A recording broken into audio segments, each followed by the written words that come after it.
15.7 million Americans were watching when it happened. Not a protest, not a press conference, just a routine oversight hearing on a Wednesday morning, buried inside the wood-paneled walls of Brooklyn Borough Hall. The coffee was burnt, the microphones barely worked, and most of the men in the room wore the same smirk they've worn for decades, like they already knew how the story would end. But one of them had no idea he was about to become the story. That man was Representative Ronald Gates, and the person he tried to humiliate? Zohran Mamdani. He didn't know that Zohran's law degree wasn't just paper. It was built on 3 a.m. laundromat study sessions, 14-hour diner shifts, and eviction notices pinned to apartment doors like threats. He didn't know the folder in front of Zohran wasn't just filled with notes. It was loaded like a weapon. When Gates leaned back in his chair and said, "I'm sure your little law school in the Bronx taught you the basics," it didn't sound like a joke. It sounded like a warning. But not to Zohran, to everyone else in the room who had ever had to prove they belonged. He said it with a smile, one of those fake, casual smiles that only powerful men seem to perfect, the kind that doesn't come from confidence but from years of never being challenged. He thought Zohran would flinch. He didn't. He didn't even blink. He just reached down, lifted a page from his folder, and turned it, slow, calm, like it meant nothing. But that sound, the soft rustle of paper, was louder than anything else in that room. Because in Washington, where everyone's always talking over each other, real power shows up when someone chooses not to speak. And the moment that page turned, everything changed. At first, nobody noticed. The chair didn't gavel, the cameras didn't zoom, but the staffers in the back stopped typing. The air got heavier, and even the smug expression on Gates's face started to slip, just a little, because Zohran wasn't reacting. He was preparing, not with anger, but with evidence. Now let me ask you something. Has anyone ever tried to make you feel small because of where you came from? Drop your story in the comments. Somebody out there needs to hear it. Back in that room, Gates kept smiling, but his fingers started tapping the table too fast, too nervous. He didn't know it yet, but the trap he thought he set was for himself. You see, Zohran had built his whole life in rooms like that, not marble ones, not fancy ones, but hot, loud, fluorescent-lit rooms, where the only thing louder than the machines was the doubt in his own head. He didn't go to school with connections. He studied case law and takeout menus and printed appeals on a library printer that jammed every third page. And now here he was in the lion's den, calm, collected, quiet. Because when you grow up never being given a seat at the table, you learn how to walk into the room like you built it. That folder on the desk, it wasn't just full of receipts. It was a record of every broken promise, every budget cut, every name they forgot when the cameras stopped rolling. And it had Ronald Gates' signature on nearly every page. So when Zohran turned that first page, it wasn't an answer. It was a warning shot. No yelling, no shouting, no headlines, yet. Just a man with a calm face and a folder full of fire. And in a city where noise gets you nowhere, sometimes silence is the loudest sound in the room. If this made your heart tighten even a little, stick around, because this was just the first page. Don't miss the next part. Hit subscribe and be part of something real. The room didn't breathe for 6 seconds. Not one cough, not one whisper, not even a throat clear. Zohran Mamdani hadn't said a single word, but something in the air had changed. You could see it in the way the clerk shifted in her seat, in how the intern by the door suddenly stopped typing. Even the cameraman from C-SPAN, a guy who had filmed 1,000 forgettable hearings, leaned in just a little closer and said into his headset, "Stay on him, this is something." Ronald Gates still hadn't realized what he'd done. He thought he'd landed a clean jab.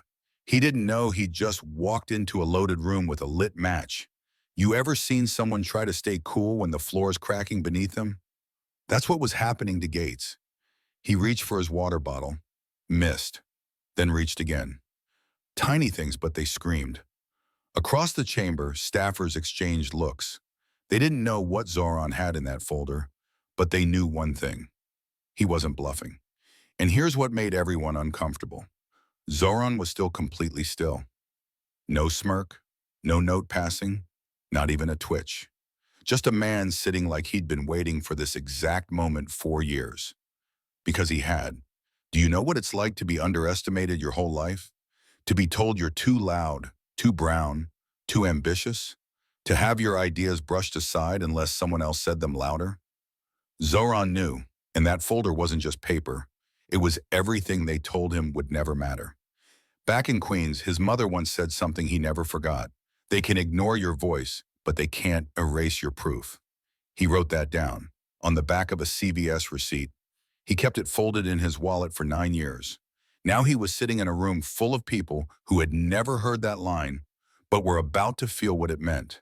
Because on page 3 of that folder was a line item that didn't add up. A housing grant approved by Gates' subcommittee, $670,000 allocated. Zero explanation, no vendors, no receipts. And Zohran had copies, interviews, emails, a trail so clean it was almost poetic. He just hadn't shown it. Not yet. Because real power isn't showing your cards. It's letting them sweat while you shuffle the deck. And they were sweating now. Even the committee chair, a 20-year veteran who never broke character, glanced sideways like he was silently recalculating whose side he was on.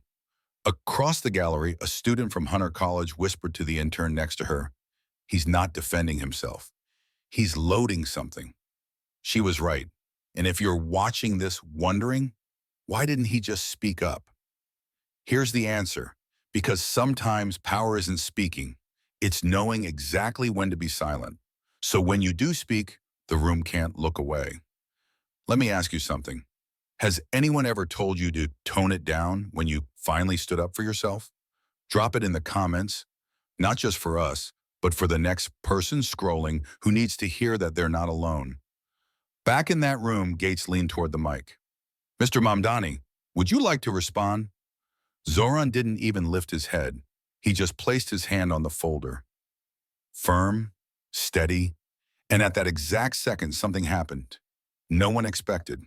The lights flickered, just for a second, but it was enough to break the illusion. Because now, even the building couldn't hide what was about to happen. The question wasn't if Zohran would speak. It was how much he would say once he did. The moment Zohran's hand touched the folder, even the air seemed to pause. He didn't open it right away. He just rested his palm on the cover, flat, steady, like he was grounding himself. Ronald Gates cleared his throat again. This time it cracked a little. "You've had plenty of time," Gates said, trying to sound amused. "But if you're not going to respond, I assume there's nothing there." Still no answer. Still that hand, resting on the folder like it carried more weight than anyone realized. And then finally, click. The folder opened. No dramatics, no flourish, just a page. One. Turned slow, centered. And on that page, not a speech, not an opinion, just data, a scanned invoice. Dated 9 months ago, approved by the Housing Subcommittee, signed by Ronald Gates. Vendor, Urban Transitions Initiative.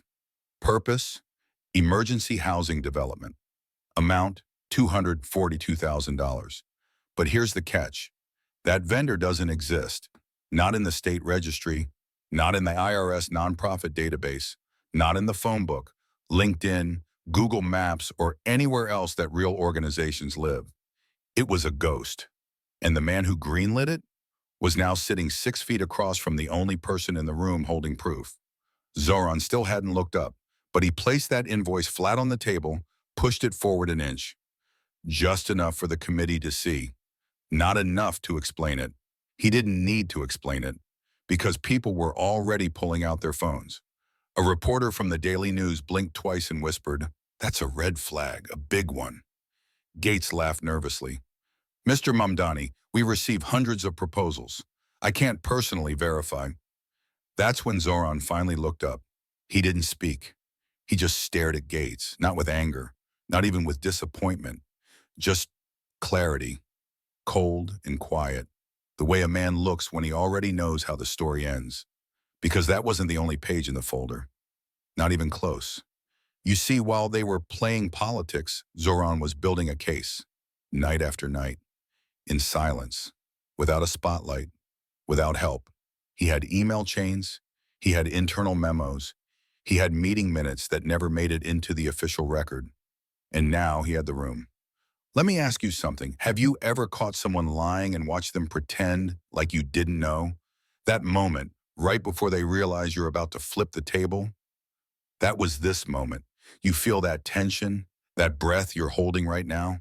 That's exactly what everyone in that chamber was feeling too, except one person, Zoran. Because when you've spent your whole life being underestimated, eventually you stop trying to prove yourself and start preparing to prove them wrong. They didn't see it coming. Not the committee, not the aides, not even the producers behind the cameras who thought this would be just another gotcha moment that fizzled after lunch. But Zohran Mamdani wasn't built for spectacle. He was built for storms. And the moment he placed that ghost invoice on the table, the machine started to panic. Not visibly, not yet. But in Washington, silence is what you hear right before the knives come out. Back in Zohran's office, the blinds were drawn. The coffee had gone cold. Isla was there, his youngest staffer, barely 25 but sharp like a scalpel. She was scrolling through her phone when she froze. "Sir," she said, "they're already planting stories." He didn't ask who they were, because in this town you don't need to ask. A document had just dropped on a political blog nobody had heard of until that morning. Title? Congressman Zohran Mamdani under ethics review. No source, no signature, just jargon.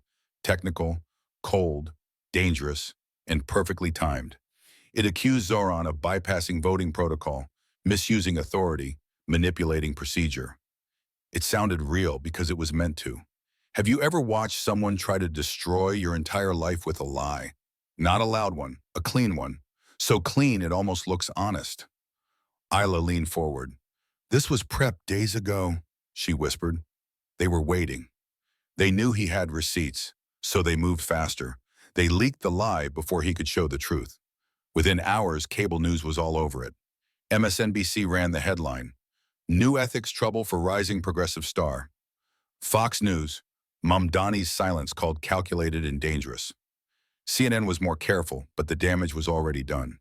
The smear campaign wasn't sloppy, it was strategic and cruel. Even some of Zohran's allies went quiet. One Democrat from Michigan canceled a joint press event. Another from California posted a vague tweet about integrity and transparency. They didn't hate him, they feared him, because Washington doesn't mind ambition. It fears independence. You see, Zohran didn't ask for permission. He did the work. He connected with real people. He read the reports no one wanted to touch. And now the system was doing what it does best, trying to erase him before the truth got loud enough to matter. But there was one thing they didn't count on, Isla. Because Isla didn't get her law degree to sit back and watch this happen. She printed the leaked PDF. She studied the metadata. The file name still had a note from the original author. Final, revised, real version 3. And the signature? Copied from a 2021 tax document. Zoomed in? The pixel edges didn't even match the rest of the text. She sent it to a friend, a former cybercrime analyst who owed her a favor. 2 hours later, the response came back. Bold, clean, brutal. "It's fake, badly. Whoever made this wasn't careful. They were fast." She didn't say a word to Zohran. She just loaded the file onto a black USB drive, tucked it into a double-shot espresso sleeve, and handed it to him the next morning. He didn't ask. He just nodded. Because in this war, even coffee had to carry truth. And while cable news screamed about ethics, Zohran sat by his window, the USB in his hand, and whispered something his father used to tell him in Dar es Salaam. "If they fear your silence, it means your voice is already echoing." Let me ask you something. Has anyone ever tried to shut you up because they knew what you'd say would matter? Have you ever been attacked not because you were wrong, but because you were right too early? Tell us in the comments, because someone out there needs to know they're not the only one. Back in the chamber, Gates didn't know what was coming next. He thought the smear had worked. He thought Zohran was cornered. But what happens when you back a calm man into a corner, and he walks out holding receipts instead of rage? The USB was still warm when Zohran slid it into his laptop. No advisors, no cameras, no legal team whispering about optics. Just a man, a drive, and the truth. On the screen, line after line of digital fingerprints. metadata mismatches, signature inconsistencies, timestamps that prove the document accusing him was created before the event it referenced even happened. Fake, sloppy, but not stupid, because in Washington the goal isn't to prove guilt. It's to plant doubt and hope you fold before the truth catches up. But Zohran didn't fold. He printed one page, just one, and he took it with him to the next hearing. The chamber was full, not because anything big was expected, but because everyone was waiting to see if the new kid from Queens would finally crack. Ronald Gates was already smiling. He'd timed it perfectly. A new motion had been filed the night before. Conduct unbecoming of a member of investigative subcommittees. Sterile words, surgical intent. Translation: kick Zohran off the oversight panel before he gets too loud, before he gets dangerous. Gates waited until the chair was about to close the session. Then, with that same oily smile, he spoke. Mr. Mamdani, before we conclude, I just want to note for the record, some of us believe real leadership means knowing when to speak and when to step aside. You could hear a few soft chuckles from his side of the aisle. Zohran didn't blink. He stood, calm, slow, like gravity moved for him, not the other way around. And then he spoke. I agree, Congressman Gates, he said. Real leadership does mean knowing when to speak. He pulled the paper from his folder. And I believe now is that moment. He walked to the front of the chamber, placed the document face up on the committee desk. This, he said, is a forensic analysis of the document leaked last week, accusing me of misconduct. He looked directly at Gates. No smile, no anger, just focus. This document, your document, was created at 2:14 a.m., 12 hours before the subcommittee session it supposedly summarizes. Gasps, actual gasps. He wasn't finished. The digital signature? Cropped from a 2021 water rights bill. The format? Outdated. The file path? He paused. It includes the phrase, final, please God let this work through. People laughed. They couldn't help it. Even the court stenographer blinked. But Zohran was just getting started. The timing of the leak, the language in the press, the silence from certain offices. He scanned the room slowly. This wasn't a mistake. It was an attempt to erase someone before they could be heard. And then he turned to the cameras. To every young person watching, wondering if this is how power works, it is, but it doesn't have to stay that way. Have you ever seen a lie collapse in real time? That's what this was. The smile vanished from Gates's face. His hands twitched. He leaned toward the mic like he wanted to respond. But for the first time, he didn't have the words. Because Zohran had taken them. Let me ask you this. Have you ever watched someone try to destroy you and felt yourself grow stronger in the process? If yes, drop a line in the comments. Someone scrolling right now needs to see they're not alone. Back in the chamber, the chair looked frozen. The vote to remove Zohran was scheduled in 24 hours, but the room had already shifted, not with noise, with presence. Zohran didn't win with anger. He won with proof. He didn't shout. He showed. He didn't destroy Gates. He let Gates destroy himself. The next morning, the Capitol was quiet, but not calm. You could feel it in the hallways, like the air was holding its breath. Reporters didn't shout questions. Staffers whispered too close. Security guards lingered just a second longer than they used to, because everyone knew what was coming. The vote, a simple, sterile motion tucked between two budget items. Reevaluation of subcommittee leadership eligibility. They made it sound procedural, but everyone in that chamber knew exactly what it was. Retaliation. Zohran Mamdani arrived just after 8 a.m. alone. No entourage, no fanfare, black coat, worn shoes, one folder in hand. And as he walked down the marble hallway toward the chamber, a strange thing started happening. People moved out of his way. Not like they were avoiding him, like they were making space, like they understood that what was about to happen wasn't just political. It was personal for too many of them to ignore anymore. Because Zohran wasn't just a congressman now. He was a mirror. And too many people didn't like what they saw in his silence. The chamber filled. The chair called the motion. And Ronald Gates smiled like a man who thought he'd already won. He only needed one more vote, just one. That vote belonged to Congressman Dale Rohr, Pennsylvania. 30 years in Congress. Never rocked the boat, never spoke out of turn, never missed a handshake. He'd backed Gates through 2 ethics shakeups and 1,000 bad decisions. Everyone knew how he'd vote until he stood. He adjusted his tie, cleared his throat, and looked directly at Zohran. "I've sat in this room longer than some of you have been alive," he said. "I've seen good people get pushed out and loud ones take their place." He paused. "But I've never seen a man do more with silence than some do with an entire press team." The room didn't gasp this time. It just listened. "Representative Mamdani doesn't just know the law," he said. "He lives it."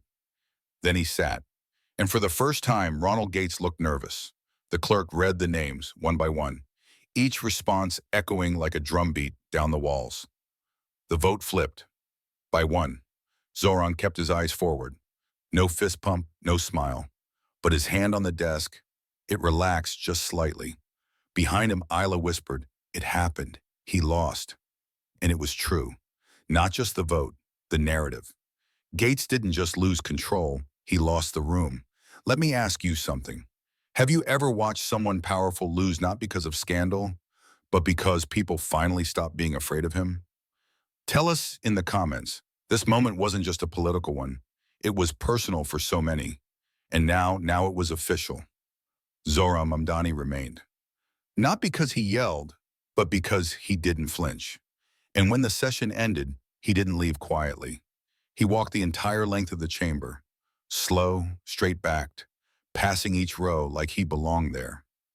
Because now he did. And as he passed, nobody clapped. They parted, one by one, like they weren't watching a man leave. They were watching something begin. The chamber was still. The vote had been cast. The smear campaign had crumbled. The system tried to erase him and failed. Zohran Mamdani didn't smile. He didn't need to. His silence had already written its own victory speech. Outside, the sky over D.C. had turned the color of steel. Rain was coming.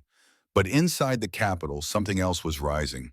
Not anger, not noise, respect. Not because Zohran yelled louder than the rest, because he never had to. He won without ever raising his voice. He walked down the marble hallway alone again. Same black coat, same worn shoes, same folder. Except this time, the folder wasn't just a shield, it was a symbol. Inside were the same documents that almost got him erased. The ones that nearly drowned in fake headlines, false ethics complaints, and media spin. But now they were evidence of survival, of strategy, of patience. That afternoon, he didn't call a press conference, didn't post a statement. He did something else. He went home, not to his apartment in Queens, but to where the fire started. PS 89 in the Bronx, the public school where he first stood up to a teacher who told him he talked too fast, too much, and too brown. He walked in quietly, past classrooms, past broken lockers and faded murals. In the library, old, creaky, still smelling like paper and pencil shavings, he left the folder on the front desk. Not locked up, not labeled top secret. He left it open. For the next kid who walked in feeling small. For the kid who thought he'd never make it out. Taped inside the cover was a note. If you've ever been mocked for where you came from, good. That means they're watching. Now give them something to keep watching. The librarian blinked when she read it, then nodded. She didn't ask questions. She didn't need to. Some truths don't need permission. Let me ask you something. Have you ever stayed quiet not because you were weak, but because you were waiting for the exact moment to be undeniable? Because that's what Zohran Mamdani did. He waited. Then he moved, and when he moved, the whole country felt it. Days later, something strange happened. A group of students from Howard University came to Capitol Hill. No signs, no chants, just silence. They sat outside the building, folders in their laps, blank folders, and one line written across each. What silence do you carry? CNN called it a new kind of protest. Fox News called it nonsense. But the people watching from break rooms, bus stops, hospital beds, they got it. Because this wasn't about policy anymore. It was about presence. The presence of someone who didn't break when the system told him to bend, who didn't shout when the room went dark, who turned every insult into a reason to keep standing. This wasn't just Zohran Mamdani's story anymore. It was ours. Because when one man's silence can shake the floor of Congress, imagine what we could do if we all stood still together. So if you've ever been underestimated, erased, ignored, let this story remind you, you don't need to shout to be heard. Sometimes the most powerful sound in the world is a whisper that refuses to die. If this stayed with you, hit subscribe. We raise voices here without ever yelling. Araxler.